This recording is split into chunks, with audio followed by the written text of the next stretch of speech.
Hello and welcome to another episode of Leaders of Transformation. One of the things I love is adventure and I love getting outdoors. We have a guest here who is actually going to talk about some of the leadership skills that he teaches that come actually from some unique experiences, outbound experiences. And so our guest here is Mark Brown. He's an executive coach. He guides leaders through extreme change. He co-authored a book called Outward Bound: Lessons to Live a Life of Leadership. And as I said, we're going to talk about leadership. We're going to talk about expeditionary leadership, leading in an uncertain world. Mark, welcome to Leaders of Transformation. We're excited you're here today. Thank you so much for having me. My pleasure. And so that was a, brief introduction into who you are. Tell us a little bit more about what it is that you do and how you actually even got there. What's your journey? Well, if we start to the present time, I work mostly one-on-one with business leaders, business owners, and also with leadership teams. I have had a couple companies where I've worked across multiple departments as well, but I do a combination of executive and leadership coaching as well as systems change within companies. So typically, people come to me when they know that they either the world has changed and pushed them, which is really going on around us all over the place now, or the leaders may recognize that their organization needs to change to keep up with a lot of the disruption that's going on. And particularly, before COVID, there were already companies that were being so disrupted by AI out in the world. This started with the changes within the internet brought to, if you think about how different our lives are in the last decade to 12 to 14 years, it's put a tremendous amount of stress on leaders in every type of organization as they try to keep up with the rapid pace of change. So I really help those leaders to help guide them through that change. And I love what you talked about in reading your book and some of the processes. I mean, we can talk about in a meeting room about leadership and discuss it, what great leadership looks like, but there's a whole different thing to take it into the world or into the wilderness, if you will, right. And to experience it. And that's where my experience is those types of programs are actually far more transformational than having a discussion in a meeting room. So can you talk a little bit about that? Yeah, absolutely. And I think that I think it probably makes sense to talk a little bit about where my training or learning came from, and it's through. I have had a marketing and communications bachelor's degree. Came out of school, went right to work for first with a regional business magazine in South Florida, and then helped start a public relations firm. And at the ripe old age of 25, I imagined myself to feel burned out and thinking that I was feeling like what a 50-year-old felt like. So now that I've sort of got there, I can tell you I had no idea what I was talking about then. But I think in retrospect, when I look back, I can tell you I was really looking for more meaning and purpose in my life and really trying to find a way to do work that mattered. And I didn't know what that meant necessarily as a 25-year-old. And I had several friends that had taken Outward Bound courses in college that encouraged me to look at Outward Bound. So for people who don't know, Outward Bound is the oldest outdoor adventure education program in the world. It was started during World War II in Great Britain, and it was really created to give young merchant seamen a powerful enough experience that they could survive the adversity of their ships being sunk in the North Sea during World War II. So it's a fairly intense experience for most people. And I ended up taking a trip out in Utah, and it was life-changing for me in lots of ways. Certainly the experience of itself, the climbing a mountain for the first time, being a part of a group that just did some incredibly challenging things out in the wilderness. But I think more than anything, I was very drawn to the instructors that were leading the trip that I was on. And I think it was maybe the first time in my life I really experienced a really genuine human being who was there for only the reason of, one, keeping me safe, and two, helping me grow and learn as a human being. And it really, at the time, I didn't even know what it was. I just found it very appealing. And I actually wrote in a journal at the time, I don't know what it is about these people, but I want to be like them. And that really started a lifelong journey for me. I ended up 2 years later, kind of talking my way into an Outward Bound school. I started driving a van, and it ended up to a full career that I had. I led wilderness trips in all over North America, but primarily 6 months of the year in northern Minnesota and Canada, the warm 6 months of the year. The winter times, I would migrate down to Big Bend National Park and into Mexico. I led whitewater trips, backpacking, canyoneering, canoe trips, and really spent a lot of time learning how to, one, truly completely be myself, and two, how to use the skills, the gifts that I have as a person in service of other people. And toward the end of that time, I got into management. I ran a program for Outward Bound for a couple of years, and then I was asked to open a sales department up.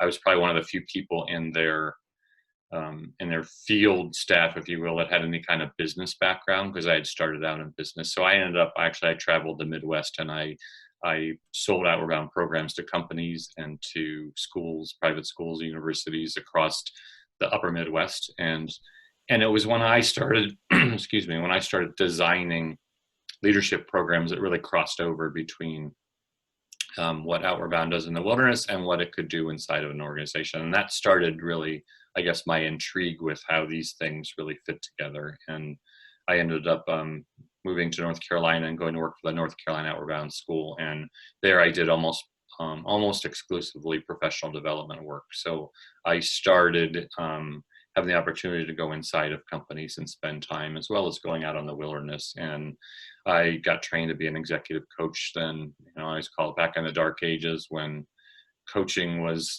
not heard of in the corporate world. And when you said you're a coach, people were like, oh, soccer or football? And you'd have to explain, no, I actually do this development work. And I got the chance to work inside some amazing companies that were really practicing the same transformational work that I saw out in the wilderness within their companies. And so it really started this long journey for me of understanding that there's a process you go through when you go out on an Outward Bound course. The wilderness in and of itself is it's the means to get people to a place of learning and development, but it's not the intention. Outward Bound isn't designed to say, oh, I want to turn you, Nicole, into the best rock climber in the world, or I'm going to turn you into a paddler. It's really so that if we go rock climbing, you can learn about yourself. Ultimately, people face those moments of doubt and fear.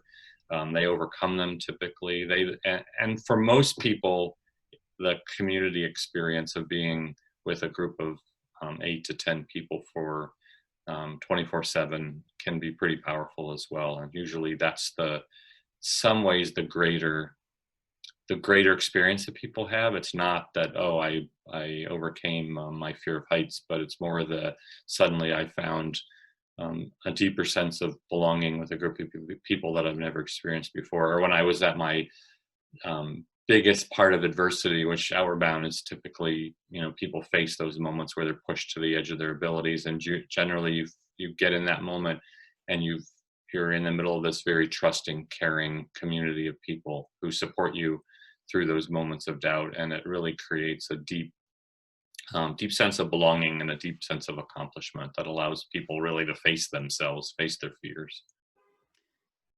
So one of my coaches and mentors, he had this saying. He said, "Games are a reflection of behavior," and that's what you're talking about. Is it's like it's not about being outdoors. It's not about the rock climbing. It's Right. what you discover about yourself in that, and even as a leader, how you show up.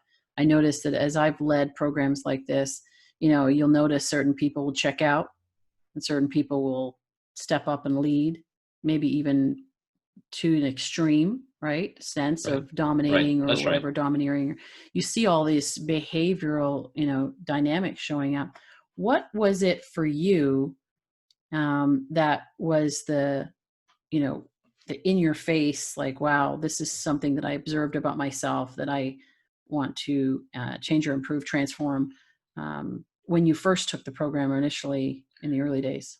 Well, it's interesting. When I first started out, I would tell you, I'm introverted by nature, and I think that I was also, as a kid growing up, I was shy. So I think that in a professional setting, I often held myself back, and I was a, you know, I wanted to be a writer when I was younger, so I started, you know, I worked for a business magazine. I wrote a lot, and I think what I learned out of on my Outward Bound course was that I actually, there are certain skills that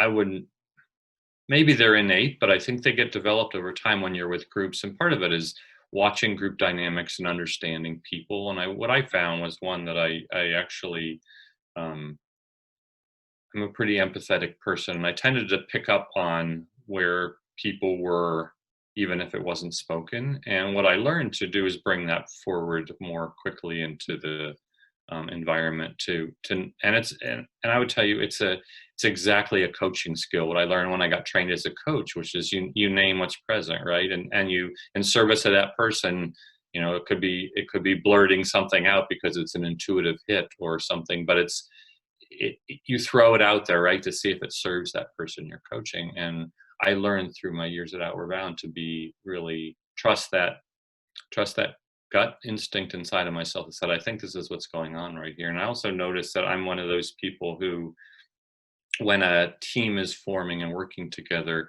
I'm very dialed into the group dynamics and tend to notice that that person who's hanging back or quiet, maybe the way I was when I was younger, often has a lot of insight. But in a typical um, if in typical meeting, if norms aren't established well, if that meeting is not facilitated really strongly, you only hear from the type A personalities and the extroverted people, and you miss those, you know, those introverts or those less assertive people. But oftentimes, their insights are incredibly powerful and important. So those are things I learned to do out in the wilderness. I actually learned that I have aptitude on. And so, I mean, a perfect example, when I got hired to go inside a company I was there for almost 8 years doing this organizational transformation work, and I was invited in at the leadership level. So I joined a team of people who had all been in this family-owned company their whole lives. So the average tenure of my peers was between 25 and 30 years, and here's me walking in, and I had no experience in the industry that I was walking into, and so. Within a year, they asked me to take over the marketing and the sales departments, and so now I'm suddenly running all these departments inside a company, and I'd never experienced the industry that I was now leading. But what I did was exactly what I did out in the wilderness, which is bring groups of people together, build strong relationships, and then really learn how to focus on the dynamics, the human development, and find people who maybe weren't being seen or heard as much in the old style of leadership. And it really led to a huge organizational, positive organizational change, including um, turnover dropping down to, you know, the best we got it down to is below 10%, and in an industry that typically has 40% turnover. And we increased the number of women leaders within the sales department to almost 50% when I left. And a lot of that was by recognizing the people within the organization that weren't being seen or heard because of the more of that old school culture. And those are, I think, the strengths that I learned at Outward Bound, which are really to pay attention, be really present and pay attention. Yeah, and what I hear in that too, thank you for sharing that when you're talking about getting into that leadership role at that company, um, there were qualities, there were skills that you had as a coach that were far more valuable than, let's say, your experience in the industry. So um, it begs the question, so how important is how important are those types of skills in your experience in leadership, to have like the soft skills, the coaching skills and facilitating Mm. skills versus the competency in the Yeah. industry, training, certifications, Yeah. education, all of that? Because I think that's an argument that a lot of people have, is they say, Yeah. oh, I need to have before I can lead, I need to know all these things. And obviously, if you're doing something that has technical knowledge, then you have to have that technical knowledge. So obviously there are industries where you can't necessarily walk in and lead, particularly if it's a hands-on manager. And the difference, I think, is that what we used to call quote unquote soft skills are really to me they are the art and the nuts and bolts of really effective leadership, and that is being, I think, proven in all types of research that's coming out now. And as you look at the evolution of how organizations work, and we've hit this tipping point. I mentioned this in the introduction to my book, which was, I was at a conference and one of the speakers was a woman who was one of the physicists on the IBM Watson project, and her words to open up her presentation were that there will be more transformative change in the way people work together in the next 5 years than there have been in the last 100. And in my head, I started thinking about what happened, 100 years ago, right? We didn't have like much air conditioning inside buildings. Most people didn't own cars. Actually, people were just starting to buy cars 100 years ago. We certainly we didn't have plane flight. We didn't have computers. I mean, it was only 2007 when Steve Jobs pulled a iPhone out of his pocket. So it's like think about that how little bit of time that was. And now, I would assume you live like I live, where I'm on my phone and everything I need, every app, everything I'm doing constantly is on, and that barely has happened, right? But it's already completely consumed how we operate. So our world is changing so quickly right now that we can't even keep up the pace of that. And the big change is bringing all this kind of machine learning or AI into the workplace, and it's happening in ways that most of us out there in the world don't even fathom or understand. But the things we used to do as managers can and will continue to be done more and more and more by machines. So at that point in time, what's left? Well, what's left, what machines can never do, is understand the intricate interactions between people, to understand that a certain style of or operating principle will make someone more or less effective in a certain environment, to recognize that if you want to motivate people inside an organization, there are certain things that really, really matter, and they tend to be around a shared purpose. They tend to be about an understanding of, am I valued as a person? And people talk specifically about their boss, right? Their boss is the company to them, and they're like, does my boss see my gifts and talents, and do they create an environment where I can be fully present and effective? And companies like that outperform their competition, and that it's not even a debate, even though I think we still hold on to some of these old beliefs, like we still think we have to have a carrot, and a stick to manage. And yet there's just so much overwhelming evidence that shows if you hire the right kind of people who are aligned with the values of your company, if you have a really clearly articulated, compelling purpose for why you exist as a company that's about more than just making money. And that doesn't mean making money is bad, but making money is the byproduct, not the intent.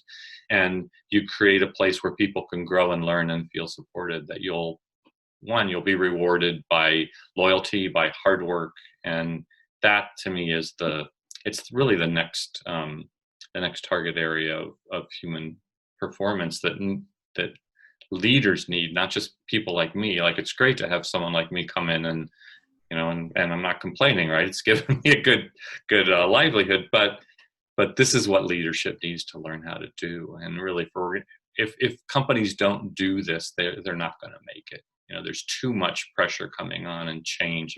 There's like I mentioned before we were being recorded that had been working in the auto industry, and it'd be like, okay, for almost 100 years, that industry never changed, right? And while the rest of the world was changing, that industry was pretty well insulated from it. So if you went and bought a car at a dealership, they still played the same old garbage games they had always played, withholding information and trying to get you to debate. And the thing is, all of a sudden, you've got now people who can go look up what they should be paying. You've got Teslas coming in who are challenging the model of the franchise, right? And you've got Uber and Lyft saying, well, do you really need a car? And the largest patent purchasers in the auto industry over the last 5 years have actually not been auto companies. They've been Google, they've been Apple. So these companies are moving into a space, and Google's belief is people don't need to own their own car. So guess what? If you're in the auto industry, you better change. You better develop these human skills, because your company is going to be, it's going to be put under pressure that people have never seen before. And that's what I saw as I was leaving that industry. A lot of the mom and pop dealerships were going out of business or being sold because they couldn't compete anymore. They couldn't make money because they were still trying to do business the old way. Yeah. Yeah. I think there's a lot of industries that are going to be surprised. That's and right. One of the gentlemen that I met over the years, he wrote a book and it talked about being blindsided, Jim Harrison. And, companies oftentimes they'll be worried about their competition within the industry. So Ford, GM, Chrysler, as an example, or maybe imports, that kind of thing. They'll be focused on what are they doing, because that's our competition, not realizing that what if their competition, let's say, for example, the airlines, he used the example that what airline was really concerned and watching for when the advent of video conferencing came out as an industry that could blindside them and take some of their business away. That's right. Nobody's thinking about that, right? So now we just got to widen our viewpoint about what's possible, not to worry about and be looking over our shoulder everywhere for competition, but looking at a broader perspective of what's actually happening. And to your point about even the soft skills, is to be able to engage a team where you can't know it all yourself, but if you can connect and engage and involve a team in that process of awareness, then you have a much better chance of seeing something happening that might impact your business. That's versus right. As a leader trying to have all the answers, thinking that you need to know it all, you need to do all the research, you need to come up with the ideas. And so it's a very much a different shift. Now, you talk about expeditionary leadership, and you wrote this book, co-founded it, or co-authored it, I should say, with Outward Bound. Why did you write the book?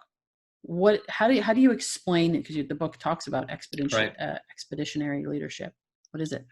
Well, the reason I wrote the book was that, again, as I was out inside a company, first working as a consultant, then going inside a company as a part of the leadership team, and I was applying these principles that I had learned at Outward Bound. And I think in my head, I kept thinking, I know I'm not the only person out here doing this. So I was intrigued about who else has been on this journey, and wouldn't it be a great story to tell? Because I think that Outward Bound has never, from my perspective, never done a good job of actually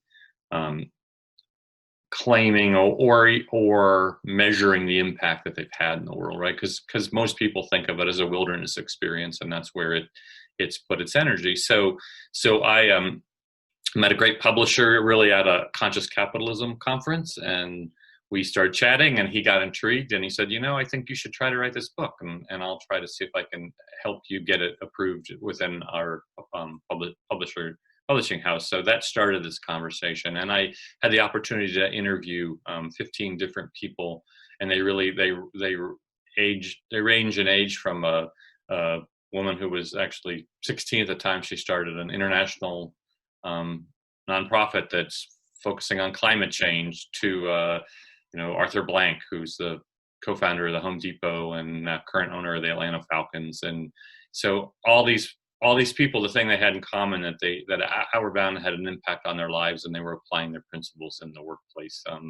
Former United States Senator Mark Udall out of Colorado, also another one. So I really, I in Hawaii they call what they call this talking story. So you talk story with people. So we talked story and we listened, and what I saw was common themes, and those themes actually became the backbone of the book. And when I talk about expeditionary leadership, it's the process of going on a journey with a team of people and what happens. So as an Outward Bound instructor, I observed this change that would happen over time, and it started with myself, right? The thing that most people don't know when you take a trip like that is what happens before you get there as a participant. And there's a lot of work as a leader that you do on yourself and on your relationship with your most of the time there are two leaders typically on an Outward Bound experience. So there's a lot of work that goes into conversations about how we will lead together. Typically there's a senior and a junior there, so there's a lot of conversation. And what I loved about doing that work was every time I went out on a trip, I was growing myself, and I had someone who was watching me and helping me. And when I became a senior instructor, that was my job. I developed, and I went out with a lot of new people who had never done the work before, and it was so enriching to watch them grow and develop and become really gifted at what they do. Then there's the meeting the group where they are. So you experience this group for the first time, and they are being thrown into discomfort. They don't know where, most people who take Outward Bound are not competent or experienced campers. A lot of people have never done anything like this, and typically, particularly backcountry wilderness, most people have no experience with going into deep backcountry. So it causes a lot of stress on people. It's that adversity shows up really quickly, and on top of it, typically they're strangers. If it's a work group that comes intact, that can have a different stress because they're not strangers. But imagine you're going on a 24/7 camping trip with your leadership peers, and you're not going home at the end of the day, and it's a little stressful to people because they don't typically have that kind of an intimate experience with each other where they're sleeping next to each other in a tent and cooking and eating. And then imagine facing those challenges with a group where you're vulnerable and you need to ask for help. That's in a corporate setting so often considered a weakness to have to ask for help, and yet it's pretty normal in Outward Bound that at some point in time everyone's going to need to ask for help. But as a leader of this, you're moving through this process, and if you do your job well, by the last phase of an Outward Bound trip is called the final expedition. And if you do your job well, then you actually just become a safety net to the group. You're no longer leading anymore. The group is self-leading. And it's a mind-blowing thing for people when they recognize that within the matter of a few days, particularly a corporate group may not go out for that long, but within the matter of a few days, a group goes from knowing nothing about what they're doing to running their entire day, navigating, being able to use a map and compass because we don't use GPS. It goes old school. You're not using modern tools, to managing their food, their shelter, where to sleep, how to stay safe in an environment that they know nothing about. And then the last piece of this is that inevitably you encounter things that are unknown because you can't ever predict what's going to happen. And as a leader, that's one of the, I think, strongest skills that I learned out there, which is how to be responsive to whatever comes your way. And you never know what's going to come your way. And it's absolutely true in business. I mean, and we just lived through a worldwide smash of this, right? But if you step back from that, you recognize these things happen all the time in business. It's just that this one hit us all, as hard as it could hit us. But that skill set of being able to stand in the unknown and still have compassion for the people around you, support them, lead through it when you know that you're going to come out the other side somehow. And this this journey that you go on from taking a group of people who know nothing about what they're doing to having a completely competent group of people that's the expeditionary leadership process. And it's learning as a leader to move from a teacher to a coach to really, at the end, you just become part of that team. You let go of that leadership piece. And it's a very, it's an egoless kind of leadership. If you're caught up in being the guy all the time, this is not a model that will work, but it's also less effective, right? Because those people shine when you get yourself out of the way. But if they're not prepared, if you haven't given them the right skills, they can't do that. So you really have to know when to step back and when to step in. It's really that's the what I mean by expeditionary leadership. Is that process that you go through to transforming a group. The old, some of the organizational languages out there. If you look at, there was a book back in, I think in the 90s called The Wisdom of Teams, and it looked at this process that a team goes through, and that's what we're looking to create within a expeditionary leadership, is a high performing team that does not need that defining leader to run it. Reminds me of another guest that I had on the podcast that talked about leadership. It's a ship of leaders. Mm-hmm. And so how do you captain a ship of leaders? It's a very different approach. That's what you're talking about here. Yep. And Outward Bound, one of the sayings in Outward Bound is that we're all crew, not passengers. That there's nobody just hanging out on a lounge chair when we do this. And it's really true, in an organizational setting, right? It really is true. And my life has taught me that you never know who's going to be that person who rises until you get into a place where you create an environment where they all have the opportunity. And I'm always I'm amazed. One of the people I interviewed, the way she put it was like getting to watch people discover and fall in love with themselves because they see themselves for the first time being this, in their own personal power, or they're, suddenly they step into a leadership role and they've never been there before and they succeed, and a group supports that. And it really is magical when you see that happen. And again, that happens by design within an Outward Bound experience, but it can happen in any environment. It doesn't have to be out in the wilderness.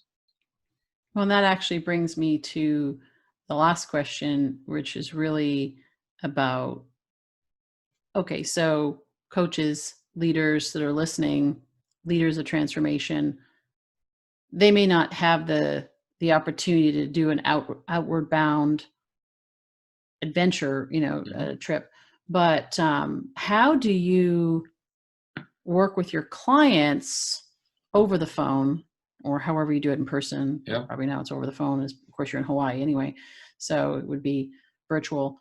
How do you instill some of these qualities when they're sitting in their office? Right. And like we were talking about at the beginning, they're kind of like talking about it as opposed to being hands-on. Yeah. So expeditionary leadership, from what I've designed, is a real specific evolutionary process that a leader, a team, and an organization go through. So then there's stages of it that are really pretty clearly defined. So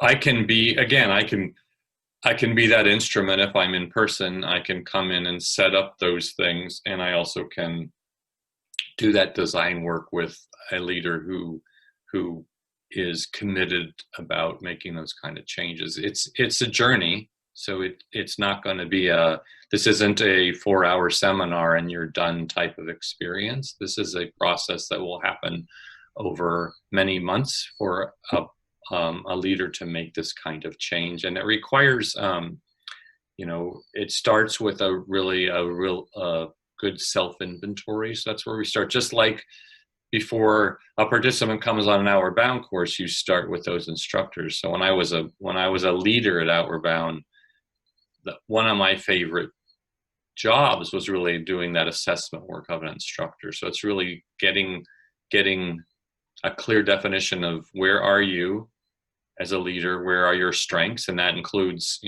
again, in Outward Bound, there are technical skills you have to know, right? You can't go run a climbing site if you don't know how to set up a climbing site or know the basic knots. So you can't be that leader there if you don't have those skills. But we would also look at their facilitation skills, their small group, their one-on-one.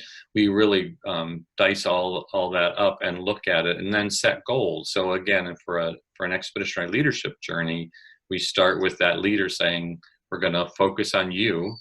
We're going to do a good inventory of your strengths and areas of growth. We're going to set some developmental goals for you. Then we're going to move it into teams. So we're going to bring that team in that are your direct reports, and we're going to look at the same thing. We're going to, if possible, can I observe them with their team? In which case, it can sound, I don't mean it to sound callous, but it's like, I don't care what the team accomplishes. I'm just watching the leader. My job is to give that leader feedback on how they facilitate their team, not whether or not the team is doing something else. And then we start to move into team growth. And then we start to spread that out into what's the organizational change that's going on. And it's really, for me, it's important that I only work with companies if they have that strong value proposition in the world. That sense of purpose of making the world a better place. And I'm not an either or person. I don't think it's you have to make money or you have to be a nonprofit that does good in the world. One of the companies that I interviewed is the Kohler companies, which makes toilets and faucets and things. Most people know the name Kohler. It's again family-owned business. Well, Laura Kohler, who's the fourth generation, I guess, descendant of the founders of that, she's executive vice president of human resources and sustainability and stewardship for the company. And she was an Outward Bound instructor when she was a young adult. And that the Kohler companies are doing things like solving clean water issues in India. And the thing is, it's a program within the Kohler companies that engineers and designers and marketing people volunteer to be a part of. They do extra work. No one makes them do it. They're passionately doing it, and they're making great faucets, and they're making a lot of money. And their turnover is half of what their competitors are, because no one wants to leave because they know they're a part of something, really powerful. And that's the kind of work that I like to do, because those kind of leaders, really understand the role of a leader and of a company. Companies are that's where we spend all of our time, right? We go to a job. So if that job is miserable, guess what? We're going to be miserable. If it's great, look at the better, how much better the world is. And it starts with those leaders. So that's where I put my energy in, is to, if a leader wants to have that kind of company, then we can go on this journey together. And the adversity will come. It's just going to come in a different way. When I was working in the auto industry, it's like we eliminated commission sales, and we went to a single price, an upfront pricing model. And that was the adversity that the company was in. Suddenly it had been doing something the same way for 90 years. And now we just changed that whole model. And that's no different than someone's hanging 50 feet off the ground. It's the same emotional reaction. It's the same stress. Yeah. Oh, I love this.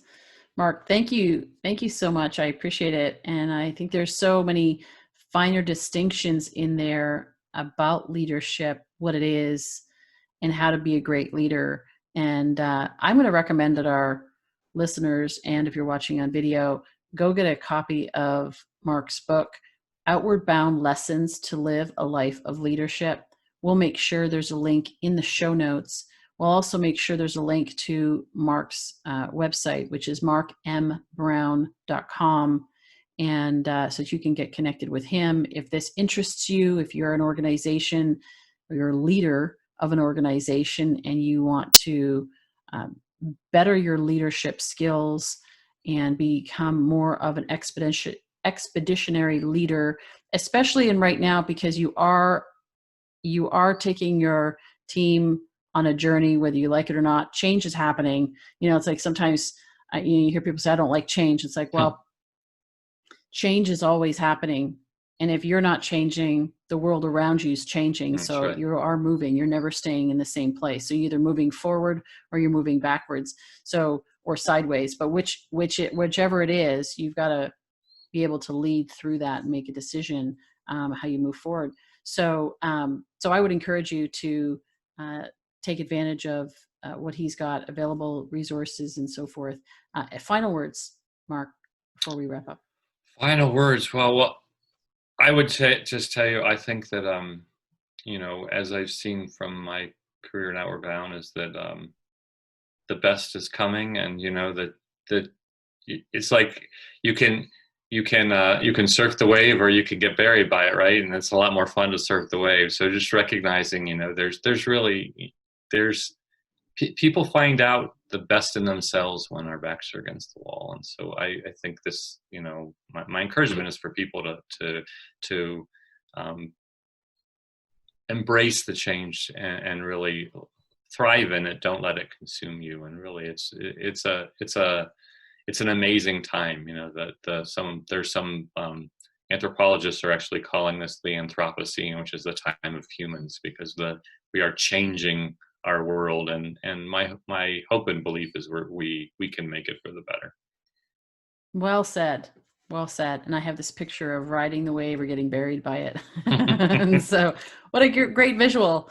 And so wonderful. Mark, thank you so much.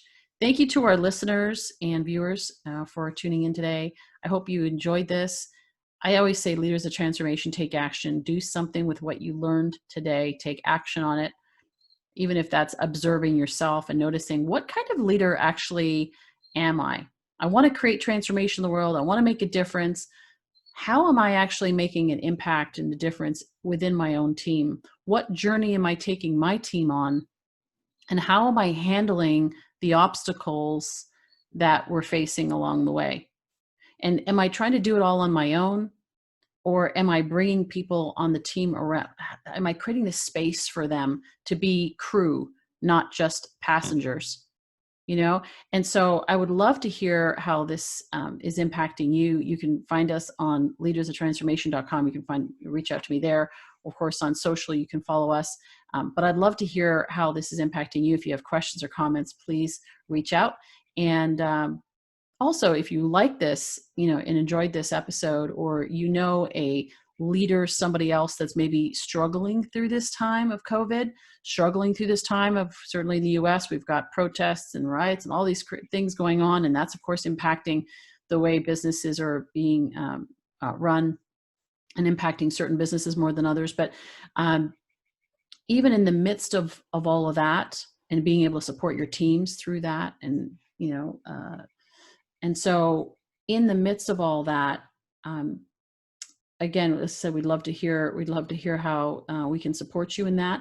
But if there's somebody that you know, a leader that is struggling in this area, that's where I was going. I lost my train of thought for a second there. But if you know a leader that is struggling in this area, maybe just send them this episode, share it with them so they can listen to it. Maybe they can be encouraged that they can get through it. They will get through it. And that there are solutions to guide them through these uncertain times. So I encourage you to do that. Thank you again, and we look forward to seeing you in the next episode of Leaders Transformation real soon.